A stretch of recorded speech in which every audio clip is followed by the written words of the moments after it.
Hello everyone, welcome back to our channel. For today's video is about division of mixed numbers. So first one, we have 4 and 1/2 divided by 1 and 1/8. So to divide mixed numbers, let's do this following steps. Step 1, rename the mixed number as fractions. So, paano nga ba natin gagawing improper fraction ang mixed number na to? Okay, so let us first, 1 is 4 and 1/2. So, i-divide or ita-times natin si 4 and 2. 4 times 2 is equal to 8. Then, i-add natin si 1. So, 8 plus 1, we have 9. And then, yung denominator niya is si 2. Okay, so we have 9 over 2. And then another one is 8 times 1 is equal to 8. And then 8 plus 1 is equal to 9. And then what is the denominator? Is 8. Okay, so here we go. So, or 9 over 2 divided by 9 over 8. Okay, for step 2, we're going to multiply the reciprocal of the divisor.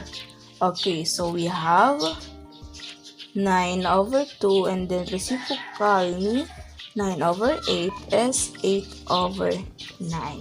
Going to multiply 9 times 8 is equal to 72, and then 2 times 9 is equal to 18. Okay, is this the lowest term?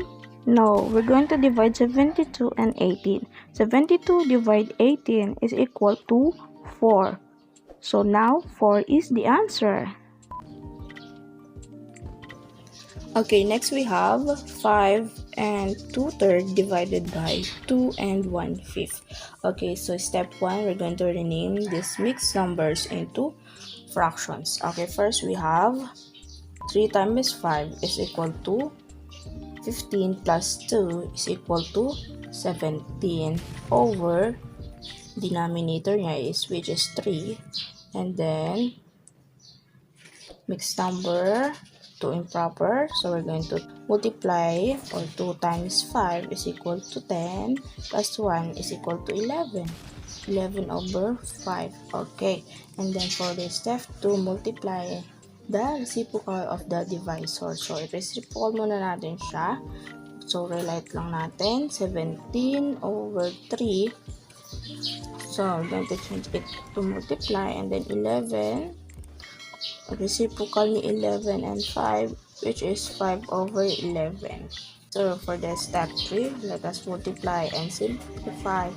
Or simplify this answer if possible. Okay, 17 times 5 is equal to 85, and 3 times 11 is equal to 33. Now, simplest form na ba to? Hindi pa. So, gagawin natin, divide lang natin sa 85 kay 33. So, 85 divide 33. So, ilang 33? So, meron lang 2. So, we have 66, and then minus natin 85 minus 66. So, we have 9 and 1. So, meron tayong answer.